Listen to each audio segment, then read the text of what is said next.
మాట పలుకు తెలియనిది మాటున ఉండే మూగమది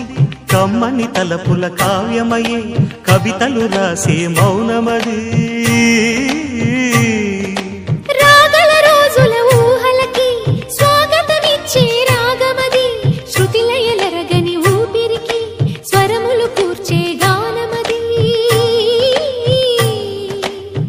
ఋతువుల రంగులు మార్చేది కల్పన కలిగిన మది భావం బ్రతుకును పాటగా